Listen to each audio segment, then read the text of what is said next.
आपण सर्वजण शांत बसलात तर माझं बोलणं तुम्हाला ऐकू येईल.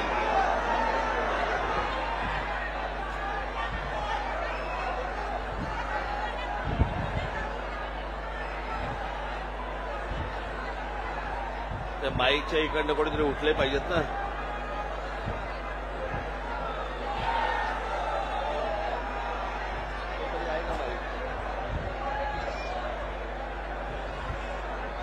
हॅलो.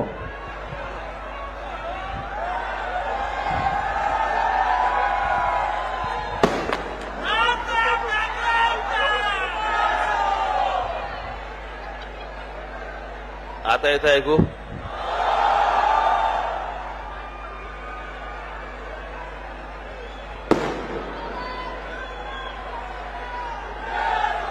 आपण सर्वजण जर शांत बसलात तर मला आपल्याशी बोलता येईल.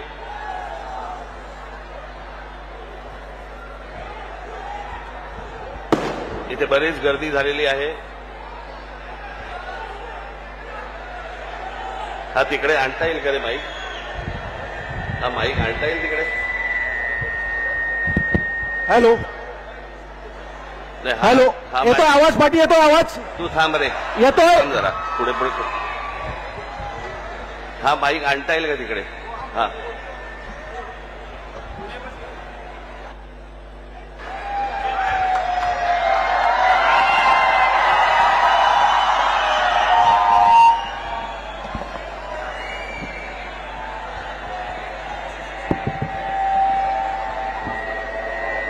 दोन दोन.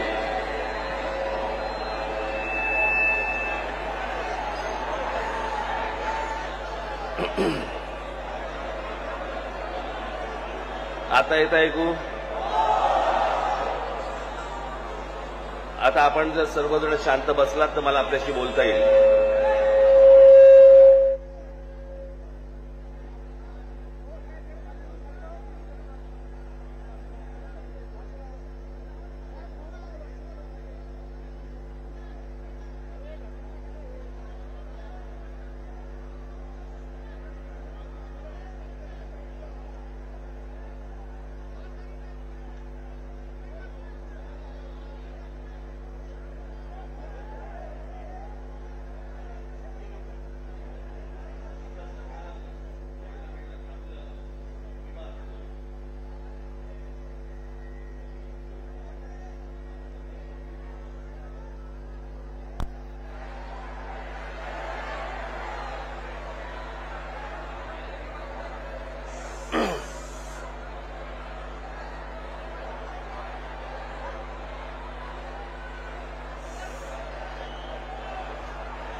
आता या ठिकाणी उभं राहायला देखील जागा नाहीये.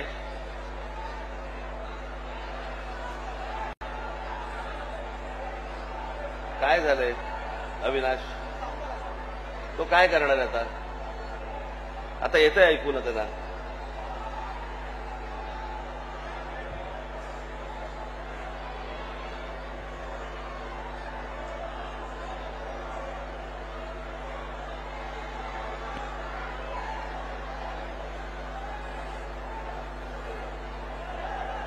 मुंबईतनं घरातून निघालो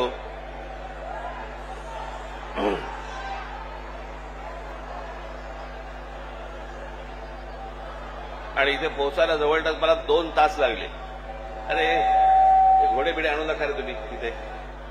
घेऊन जा पहिले त्याला बाहेर. बाहेर घेऊन जा त्याला विचारायला. इथे मी काय बोलतोय माणसाला नाही समजत, घोड्याला कुठून समजणार?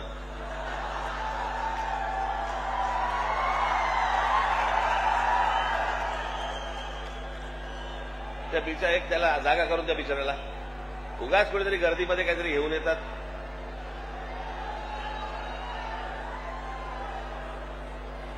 जा त्याला घेऊन जा व्यवस्थित नीट. त्याला जागा करून द्या रे.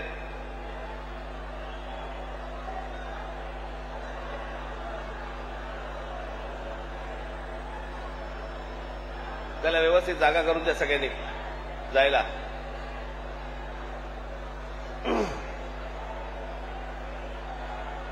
कमाल आहे इथे, म्हणजे माणसांना उभं राहायला जागा नाही, घोडे घेऊन येते.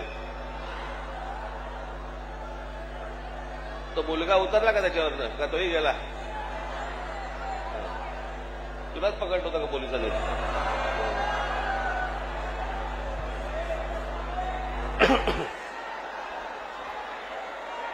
अरे त्याला जागा करून द्या जरा, नीट व्यवस्थित.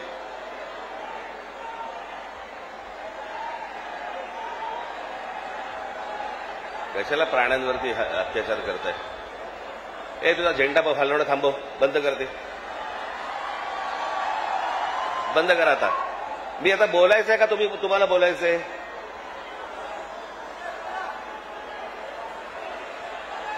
आणि हे बघा, हे कोण आहेत आता? बसा ना आता शांत.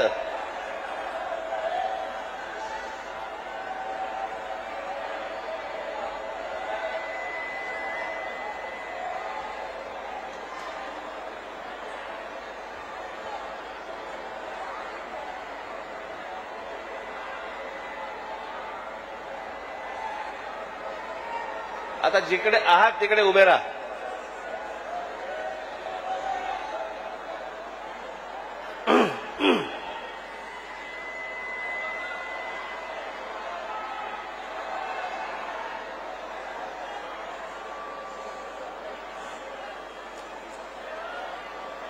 मला मुंबईवरनं इथे यायला जवळपास आता 2 तास लागले. आणि मी दरवेळेला मी आपल्या लोकांना नेहमी सांगत असतो की मध्ये वाटेमध्ये स्वागत ठेवू नका. त्या स्वागतामुळे तो ट्रॅफिक जॅम होऊन बसतो आणि मग ट्रॅफिकमुळे मला यायला त्रास होतो.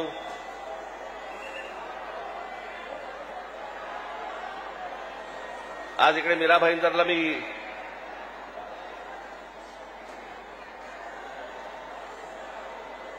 मुद्दामून आलो.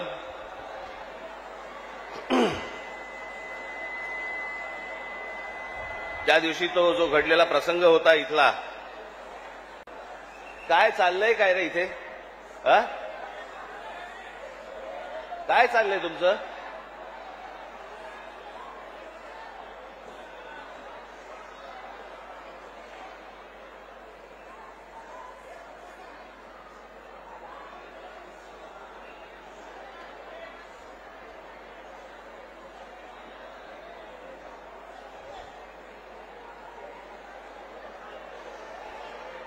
आता जागा नाही तर कुठे पुढे येणार तुम्ही?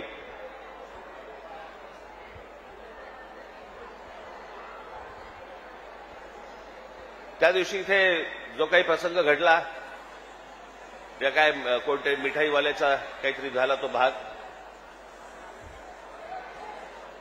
आता कानावरती जर मराठी समजत नसेल तर कानाखाली बसणारच मराठी.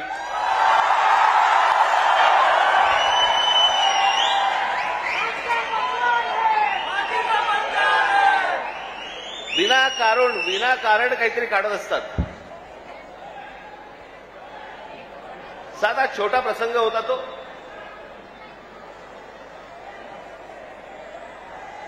मोर्चासाठी म्हणून तिकडे जे कोणी माझे मराठी सैनिक होते पाणी प्यायला गेले तर तो माणसाने विचारलं कशासाठी मोर्चा काढताय? त्यांनी सांगितलं हिंदी सक्तीचं केलं म्हणून. म्हणे इथे तर म्हणे हिंदीतच बोलतात म्हणे, हे सगळं हिंदीमध्ये चालू होतं. त्याच्यामध्ये त्या माणसाच्या अरेरावीमुळे त्याच्या जी काय कानफडीत बसायची ती बसली.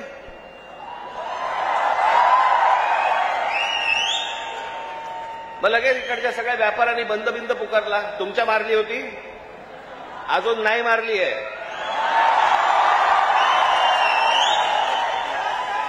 विषय समजून न घेता, काय झालंय माहिती नसताना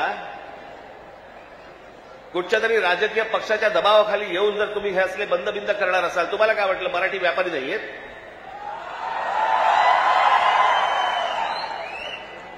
दुकानं बंद करून किती काळ राहणार आहात? शेवटी आम्ही काहीतरी घेतलं तरच दुकान चालणार ना. महाराष्ट्रामध्ये राहताय, शांतपणे राहा, मराठी शिका. आमचं काही वावडं नाहीये, तुमच्याशी काही भांडण नाहीये. पण मस्ती करणार असाल इथे तर महाराष्ट्राचा दणका बसणार म्हणजे बसणार, एवढं लक्षात ठेवा.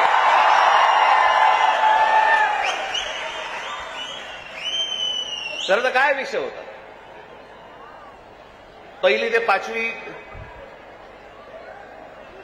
राज्य सरकारने म्हणे हिंदी कंपल्सरी, म्हणे हिंदी भाषा शिकलीच पाहिजे. त्याच्यावरनं खरं तर हे सगळं सुरू झालं.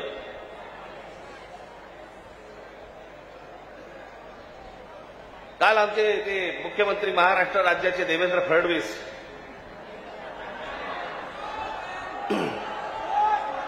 त्यांनी काल सांगितलं, म्हणे तिसरी हिंदी भाषा आम्ही सक्तीची करणार म्हणजे करणार. आता राज्य सरकारला जर आत्महत्याच करायची असेल तर त्यांनी बेशक करावी.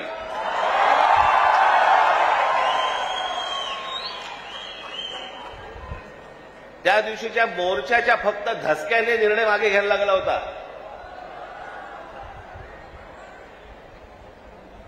फडणवीसजी, तुम्ही सांगताय ना की तिसरी भाषा आम्ही सक्तीची आणणार म्हणजे आणणार. मी आत्ता आपल्याला सांगतो, महाराष्ट्रात पहिली ते पाचवी हिंदी आणायचा आपण प्रयत्न तर फक्त करून बघा.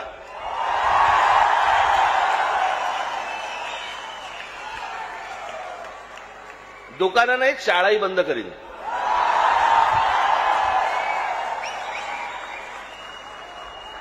महाराष्ट्र राज्याचा मुख्यमंत्री हिंदीसाठी भांडतोय, मराठीसाठी, मराठी सक्तीची. इतर ज्या बाकीच्या शाळा आहेत याच्यामध्ये तुम्ही आज मराठी आणली पाहिजे, सक्तीची केली पाहिजेत. ते सोडून तुम्ही हिंदी सक्तीची करण्याच्या मागे लागलेला कोणाच्या दबावासाठी? कोण दबाव टाकते तुमच्यावरती?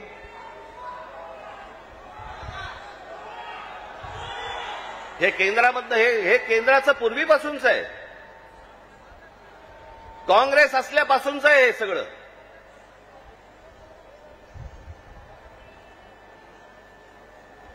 मुंबईसह संयुक्त महाराष्ट्र जो झाला त्याचा जो लढा होता, इतका प्रचंड मोठा लढा, ही मुंबई महाराष्ट्रापासून बाजूला करण्याचा डाव होता. तो कोणाचा होता? काही गुजराती व्यापाऱ्यांचा होता आणि काही गुजराती नेत्यांचा होता. मी एकदा पुस्तक वाचत असताना, आचार्य अस्करांचं पुस्तक वाचत असताना मला धक्का बसला की मुंबई महाराष्ट्राला मिळू नये याच्यासाठीचं पहिलं जे बोललं गेलं ते कोणाकडनं बोललं गेलं? वल्लभभाई पटेलांनी सांगितलं की मुंबई महाराष्ट्राला देऊ नका म्हणून. वल्लभभाई पटेलांनी, ज्यांना आजपर्यंत आम्ही लोह पुरुष म्हणून मानत आलो, या देशाचे गृहमंत्री, आम्ही त्याच्याकडे आदराने आजपर्यंत पाहत आलो, तुम्ही महाराष्ट्राला विरोध केलात.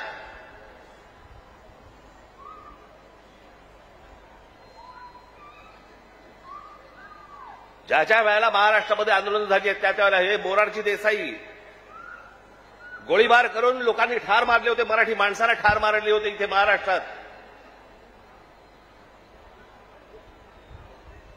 गेले अनेक वर्षांचा ह्यांचा मुंबईवरचा डोळा आहे, अनेक वर्षांचा. हे सहज नाही होते सगळ्या गोष्टी.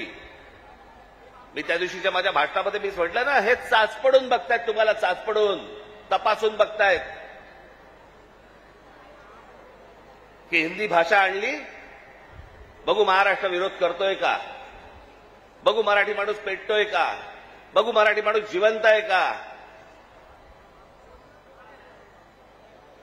आणि तो जर शांत दिसला तर हिंदी ही भाषा आणणं ही त्यांची पहिली पायरी असेल. आणि हळूहळू हळूहळू हळूहळू त्या सगळ्या गोष्टी करून मुंबई ताब्यामध्ये घ्यायची आणि ती गुजरातला मिळवायची, हे ह्यांचं स्वप्न आहे.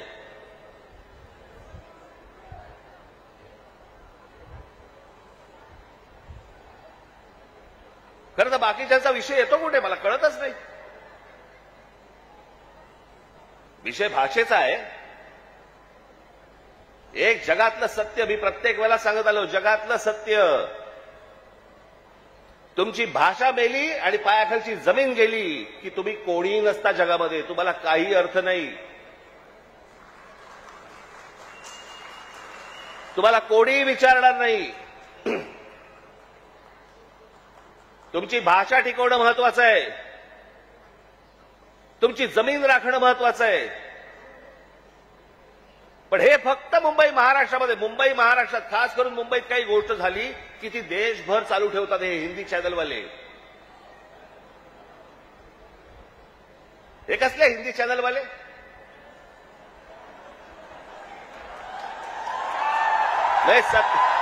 हे खरं तर या सत्ताधाऱ्यांच्या चपलेखालची ढेकणं आहे ती.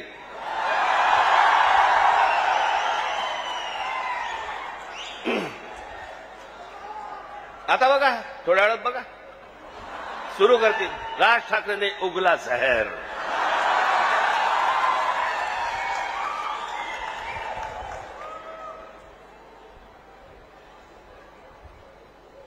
फक्त मुंबईत काही झालं, महाराष्ट्रात काही झालं तर हे सगळे हिंदी चॅनलवाले जाणून बुजून कोणाच्या तरी सांगण्यावरून, कधीतरी स्वतःच्या मनातून, स्वतःच्या रागातून हे पेटून उठतात.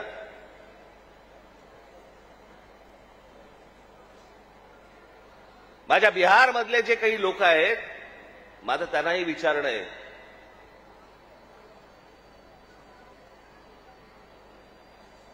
की इथे मी आता आणलंय इथे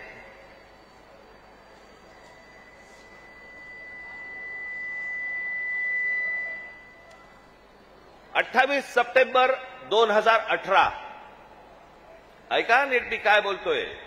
28 सप्टेंबर 2018 धुंदार, हिम्मतनगर जवळ, जिल्हा साबरकांठा, गुजरात, 14 महिन्याच्या एका मुलीवरती बलात्कार झाला. ती मारहाण, त्याच्यानंतर बिहारी लोकांना गुजरातमध्ये मारहाण केली आणि जवळपास मारहाण करून 20,000 लोकांना गुजरातमधनं बिहाऱ्यांना हाकलून दिले, बाहेर काढले. झाल्या का बातम्या?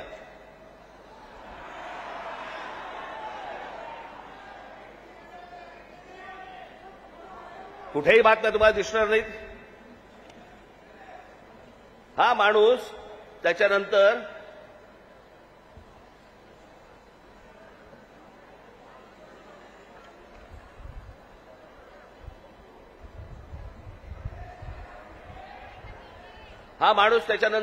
याने भारतीय जनता पक्षामध्ये प्रवेश केला, त्याला तिकीट दिलं गेलं आणि तो आमदार देखील झाला. म्हणजे यांच्या राज्यामध्ये हे वाटेल ते करणार, बाहेरच्या राज्यांमधली लोक आतमध्ये घेणार नाहीत, त्यांना मारणार, हाकलून देणार. 10-20 आत्ता परत झालं, आत्ता परत गुजरातमध्ये झालं आणि बिहारी लोकांना गुजरातच्या बाहेर काढलं. झाल्या बातम्या? नाही झाल्या. इथे एका मिठाईवाल्याच्या कानफडीत बसल्यावरती देशाची बातमी भरते. देशाची.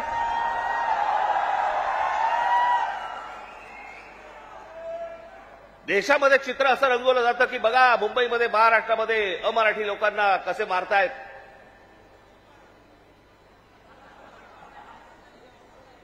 हे काय प्रकारचं राजकारण सुरू आहे देशामध्ये, आपण लक्षात घ्या.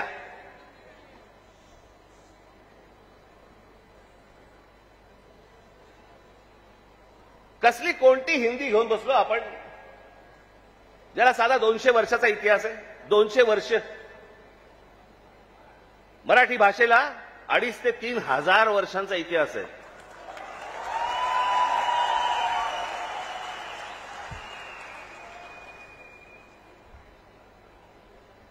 मराठी भाषेला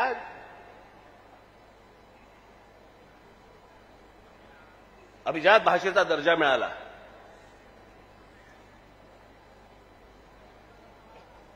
या शिवतीर्थावरती इथे मुंबईला पंतप्रधान नरेंद्र मोदींच्या समोर मी त्यांना सांगितलं होतं, माझ्या फक्त 5 गोष्टी आहेत, 5 अटी आहेत गोष्टी. त्यातली एक पहिली, मराठीला अभिजात भाषेचा दर्जा तुम्ही द्या. पंतप्रधान झाल्या दर्जा दिलाय. वर्ष झालं, 1 रुपया नाही आलाय. हिंदी भाषेला म्हणजे गंमत बघा, एखाद्या भाषेला जर समजा अभिजात भाषेचा दर्जा द्यायचा असेल तर त्याला कमीत कमी 1400 वर्ष जुनी ती भाषा पाहिजे. बरोबर? ही अट आहे कमीत कमी. म्हणजे हिंदीला अभिजात भाषेचा दर्जा मिळायला अजून 1200 वर्ष आहेत.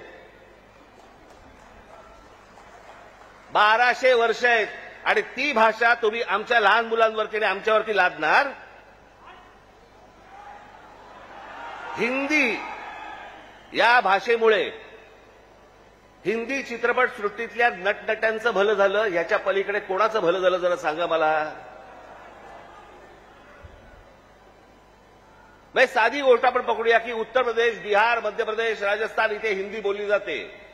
मग हे लोक उठतात आणि महाराष्ट्रामध्ये नोकरीसाठी काय येतात? जर हिंदी भाषेमुळे जर तुमचंच भलं झालं नसेल आणि तुमचीच राज्य मोठी झाली नसतील आणि तुम्हाला जर दुसऱ्या प्रदेशामध्ये जाऊन जर समजा तिकडे येऊन नोकऱ्या कराव्या लागत असतील, नोकऱ्या मागाव्या लागत असतील, गुजरात सारख्या राज्यामध्ये जाऊन तिकडे जर समजा तुम्हाला मार खावा लागत असेल, हिंदीने काय भलं केलं तुमचं? कोणती भाषा घेऊन बसलोय आपण? आणि त्या भाषेसाठी म्हणून महाराष्ट्राचा मुख्यमंत्री पेटलाय. मला कारणच नाही कळलं.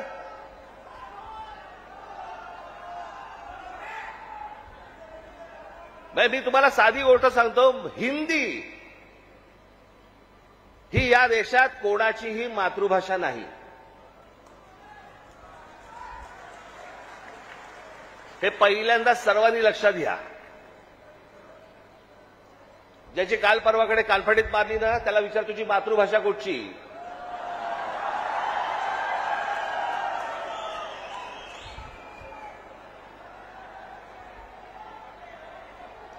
अहो, हिंदी ही इकडच्या तिकडच्या सगळ्या कडबोळ्यातनं तयार झालेली 100-200 वर्षापूर्वीची भाषा.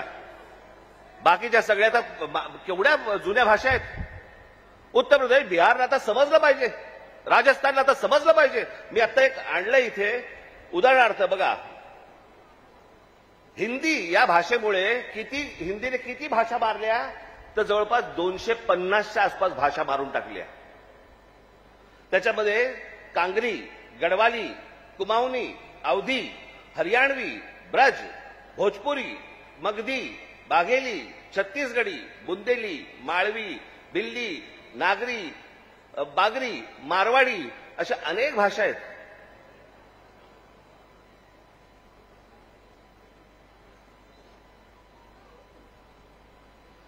आता बिहारमध्ये ज्यांनी पहिली हिंदी ही भाषा स्वीकारली, तिथे आजही 99% लोक मातृभाषा बोलतात, हिंदी बोलत नाही.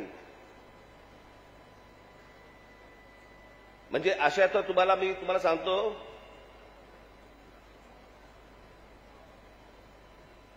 हनुमान चालीसा आहे ना, हनुमान चालीसा, ज्याला तुम्ही हिंदी म्हणता, ते अवधी आहे, हिंदी नाही.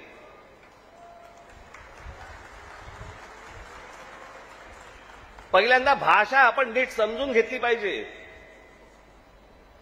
मराठी भाषेचा आपण इतिहास नीट एकदा समजून घेतला पाहिजे. पण ह्यांना भाषेवरती यांचं प्रेम नाहीये. माझं तर सगळ्या भाषांवरती प्रेम आहे. माझा तर दावा कदाचित चुकीचा नसावा, परंतु महाराष्ट्रामधले जेवढे काही नेते आहेत त्या सगळ्यांपेक्षा हिंदी माझं बरं आहे. आणि याचं कारण माझे वडील. माझ्या वडिलांना व्याकरणासकट उत्तम मराठी तर येतच होतं, उत्तम इंग्रजी येत होतं, उत्तम हिंदी येत होतं आणि माझ्या वडिलांना व्याकरणासकट उत्तम उर्दू येत होतं. भाषा कोणतीही वाईट नसते, कधीच वाईट नसते. जगातली कुठचीही भाषा वाईट नसते. हिंदी ही काही वाईट भाषा नव्हे. आमच्यावर लादणार असाल, नाही बोलणार जा.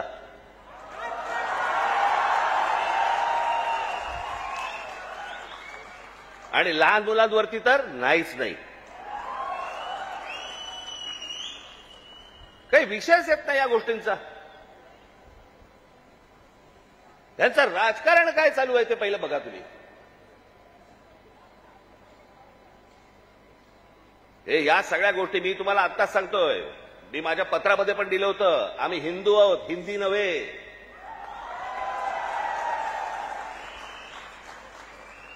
पण हिंदुत्वाच्या बुरख्याखालून जर समजा तुम्ही माझी मराठी संपवायला येणार असाल, माझ्यासारखा कडवट मराठी तुम्हाला सापडणार पण नाही.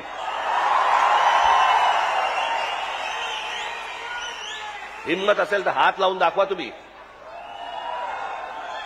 आणि हे सगळं षडयंत्र तुम्ही नीट समजून घेतलं पाहिजे. षडयंत्र मुंबईला जर हात लावायचा असेल तर या ठिकाणच्या सगळ्या मीरा भाईंदर पासून तिथे पालघर पर्यंतच्या सगळ्या जेवढ्या मतदारसंघ आहेत, हे मतदारसंघ ह्यांना अमराठी लोकांचे करायचे.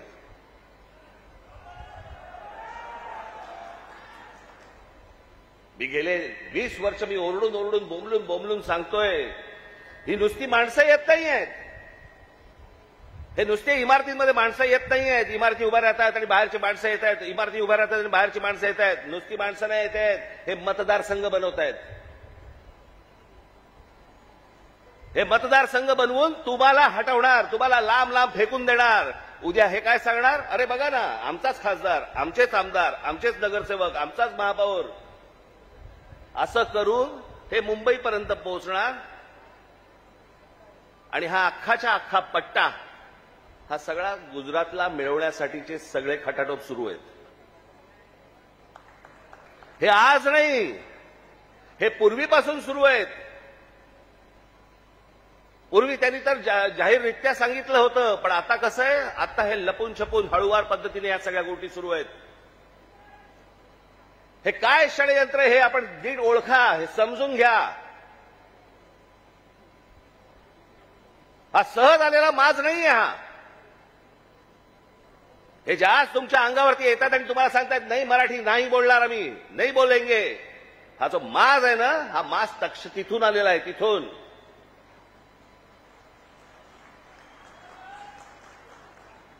मी आज तुमच्याकडे काही लंबचौडं भाषण करण्यासाठी नाही आलो. मी खरं तर आज शाखेच्या उद्घाटनाला आलो होतो. मला अविनाशने मला सांगितलं की साहेब तिकडे येणारच आहात तर एक छोटी सभा आपण घेऊन टाकू. पण मला तुम्हाला जे सांगायचंय ते हे सांगायचंय की तुम्ही सतर्क असले पाहिजेत. आज काहीतरी प्रकरण उसळलं आणि आज काहीतरी उघडलं म्हणून आज आम्ही जागे व्हायचं, उद्या त्याच्यानंतर आम्ही झोपून जायचं आणि मग बाकीचं सगळं पोखरलं जातंय. भुसभुशीत जमीन असते ना, घुशी तिकडे होतात, खडकामध्ये घुशी नाही होत. तुम्ही खडकासारखे टणक असले पाहिजेत. महाराष्ट्राची तुम्ही भक्कमपणे बाजू उभी केली पाहिजे. महाराष्ट्र काय हा तुम्ही समजून घेतला पाहिजेत. मी जे सतत तुम्हाला जे सांगत असतो ना, 1400 वर्ष राज्य केलेला हा महाराष्ट्र या प्रांतावरती. मी आता एकदा बोलत आलो, तुम्हाला सांगत आलो की ह्याला पर्शियन लोक ह्याला हिंद प्रांत म्हणत. छत्रपती शिवाजी महाराजांची घोषणा पण काय होती, हे हिंदवी स्वराज्य व्हावे ही नव्हती, हे हिंदवी स्वराज्य व्हावे ही होती. या हिंद प्रांतावरती आमची सत्ता असावी.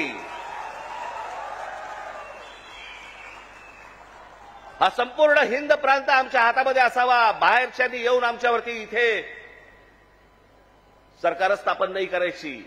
आम्ही कोणी गुलाम नाही आहोत. या प्रांतावरतीचा अधिकार कोणाचा असेल तर तो आमचा आहे. आणि 1400 वर्ष या मराठेशाहीने जे राज्य केलं, ज्याला आपण म्हणतो ना अटके पार आम्ही झेंडे फडकवले. अटके पार झेंडे फडकवले म्हणजे काय, आजही मला असं वाटतं पाकिस्तानच्या वायव्येला का नैऋत्येला तो अटक नावाचा किल्ला आहे, त्या किल्ल्यावरती भगवा ध्वज फडकला. ते अटक किल्ला, तो अटकेपार झेंडे फडकवले आम्ही. तिथपर्यंत पोहोचले होते मराठे. तो महाराष्ट्र हतबल आहे. तो महाराष्ट्र ह्यांच्यासमोर हात पसरतोय. आम्ही भिका मागायच्या आम्हाला न्याय द्या म्हणून. तुम्ही या महाराष्ट्राचे राजे, तुम्ही या महाराष्ट्राचे मालक. बाकीची माणसं बाहेरून आली, ती तुमच्यावरती रुबाब करणार आणि आम्ही हतबलतेने त्यांच्यासमोर बोलणार, अरे नाही नाही भाई साहब ऐसा मत. का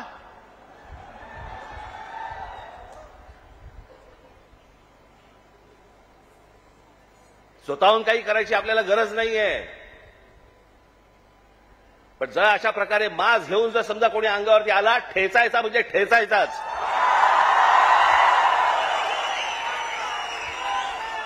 त्या दिवशी तो कोणतरी भारतीय जनता पक्षाचा एक खासदार, कोणतरी दुबे नावाचा, कसा काय बोलला, मराठी लोगों को हम यहां पे पटक पटक के मारेंगे. झाली का हो केस त्याच्यावरती? हिंदी चॅनल वाल्यांनी दाखवलं का? पुढे चालवलं का? काही नाही. बघा कसं असतात, कशा असतात ते बघा. तू आम्हाला पटक पटक के मारणार दुबे? दुबेलाच मी सांगतो, दुबे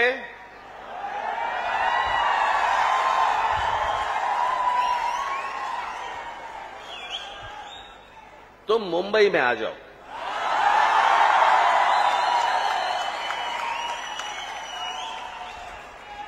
मुंबई के समुंदर में डुबे डुबे कर मारेंगे.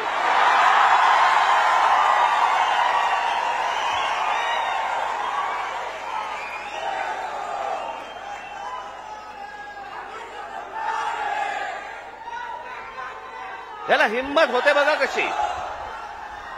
तुम्ही जर काही बोललात तर त्याची राष्ट्रीय बातमी होते. तुम्ही जर कुठची मराठी माणसाबद्दल काही गोष्ट बोललात तर ती राष्ट्रीय बातमी. पण हे ज्यावेळेला बोलतात त्यावेळेला त्यांना माहिती असतं सरकार आमच्या मागे आहे.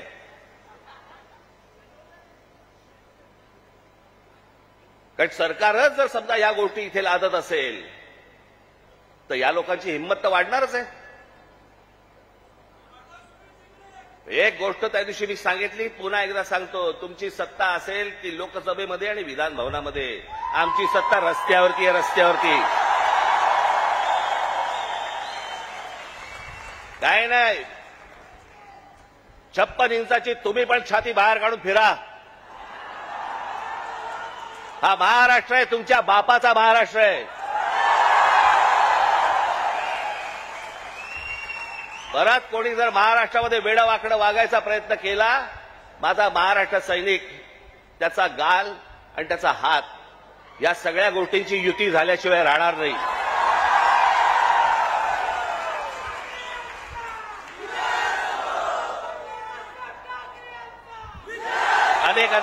अनेक ते आता सरकारी पत्रकार असतात, काही बेरोजगार पत्रकार असतात.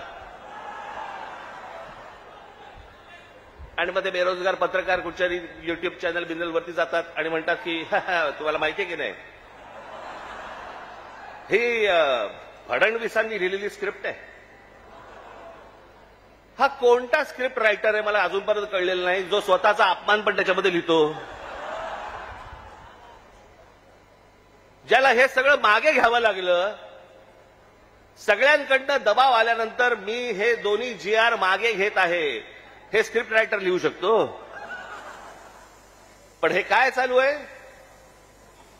हे तुमच्या मनात काहीतरी विष घालवणं सुरू आहे की हे बघा, हे आतून सगळे एक येतं, बघा हे सगळं असं सगळं सुरू आहे. कशाचाही संबंध नाही आहे. कोणाशी माझी मैत्री असो, दुश्मनी असो, काहीही असो, एक गोष्ट निश्चित सांगतो, महाराष्ट्राच्या बाबतीत, मराठी माणसाच्या बाबतीत आणि मराठी भाषेच्या बाबतीत राज ठाकरे कोणाची तडजोड करणार नाही. याच्या आधीही केली नाही, आत्ताही केली नाही आणि पुढेही करणार नाही. मला असं वाटतं तुम्ही देखील त्याच पद्धतीने महाराष्ट्रामध्ये राहिलं पाहिजे, जगलं पाहिजे, वावरलं पाहिजे. आणि जे कोणी इथे राहत असतील मराठी लोक, मी त्या दिवशी माझ्या एका मित्राचा दाखला दिला होता, बाकीच्यांनी देखील लवकरात लवकर मराठी शिकण्याचा आपण प्रयत्न करावा. आम्ही तुमच्याशी मराठीत बोलू. तुम्हाला सर्वांना माझं सांगणं आहे, ज्या ज्या ठिकाणी जाल, दुकानात गेलात, बसमध्ये गेलात, ट्रेनमध्ये गेलात, टॅक्सीत बसलात, कुठेही गेलात, जास्तीत जास्त प्रमाणात म्हणण्यापेक्षा कायमस्वरूपी तुम्ही समोरच्याशी मराठीमध्येच बोला, त्याला मराठीत बोलायला भाग पाडा. आता माझ्याकडे कर्नाटकातला व्हिडिओ आलाय. कर्नाटकामधले तो माणूस तिकडे त्या रिक्षावाल्यानं हाकलून देतोय, बातम्या नाही होणार. कारण त्यांचे सत्ताधारी, त्यांची सरकारं त्यांच्या जनतेच्या, त्यांच्या लोकांच्या खंबीरपणे पाठीशी उभे असतात. वरती कोणी येऊ अगर न येऊ, हे महाराष्ट्रात फक्त भोगत आला आणि महाराष्ट्रात फक्त भोगतोय. त्यांना काय वागायचंय त्यांचं त्यांनी वागावं. पण मला तुम्हाला फक्त एवढंच सांगायचंय की तुम्ही खंबीर राहा, तुम्ही कडवट राहा. जर तुम्ही घट्ट असाल, तुम्ही जे खडकासारखे टणक असाल, कोणी आतमध्ये शिरायचा प्रयत्न करणार नाही. आजूबाजूला कोण येतंय, कोण राहतंय, कोण काय करतंय याच्यावरती सतर्कतेने तुमचं लक्ष असलं पाहिजे. एवढीच फक्त आज विनंती करण्यासाठी म्हणून मी आज आपल्यासमोर इथे आलो. आपण सगळेजण इतक्या मोठ्या संख्येने आलात, आपल्याला सर्वांना धन्यवाद देतो आणि फक्त एवढंच जाताना सांगेन, सतर्क राहा, सतर्क राहा, सतर्क राहा. धन्यवाद. जय हिंद, जय महाराष्ट्र.